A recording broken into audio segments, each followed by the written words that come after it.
ඇයි බං මේ පාර මෙච්චර සල්ලි අඩු? සුන්දරයා රාජ්‍යස්දා ගත්තා තාම ඉන්නවා සුන්දරයා. අයියෝට මම කෝඩුත් ගත්ත වහන්සේ කරේ නෑ ෆෝන් එක. අම්මට අද නේද 26? දරුවට සල්ලි දෙන්නත් තියෙනවා. අක්කට කෝල් එකක් ගන්නයි මොකද ගන්න. කරන්න දෙයක් නෑ.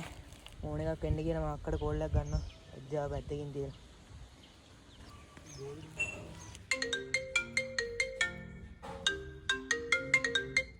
හෙලෝ කවුද මේ?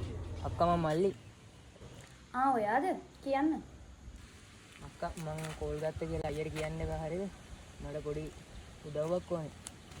මට පොඩි සල්ලි හදිසියක් කරලා තියෙන උපය 40000ක් ගන්න නැතිවද වගේ? මොකක්?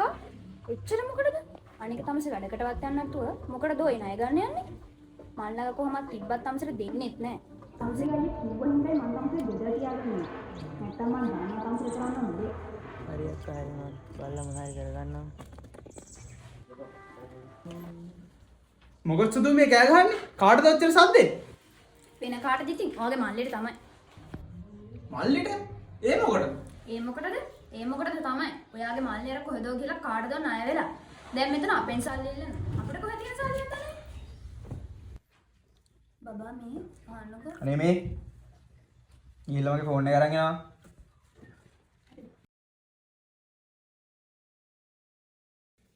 බබා මේ අහන්නකෝ.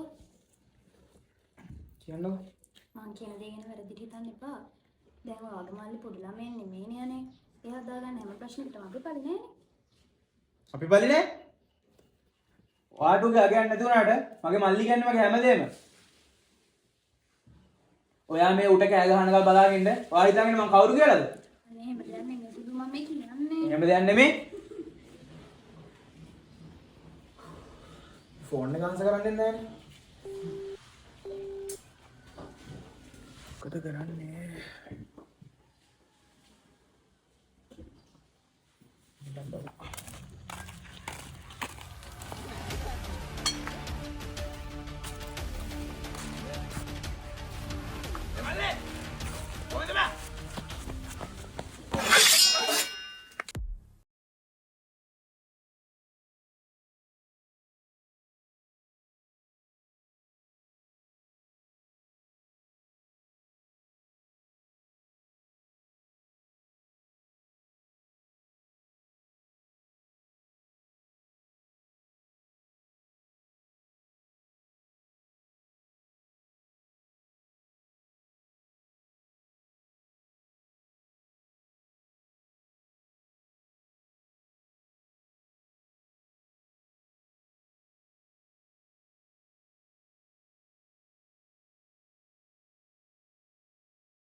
ප්‍රශ්නයක් තිබ්බනම් ඒක මාත් එක්ක බේර ගන්න තිබ්බා. කම් බොරුවට මෙහෙම මේ මගේ මල්ලික පස්සෙන් පන්නලා වැරදි නේද? ඔය දන්නවද යකෝ මං කවුද කියලා ඔබ දන්නවනේ. අසන්ත අයියා මේ ඔයාට ගමේ මිනිස්සු නම් බය ඇති. හරිද?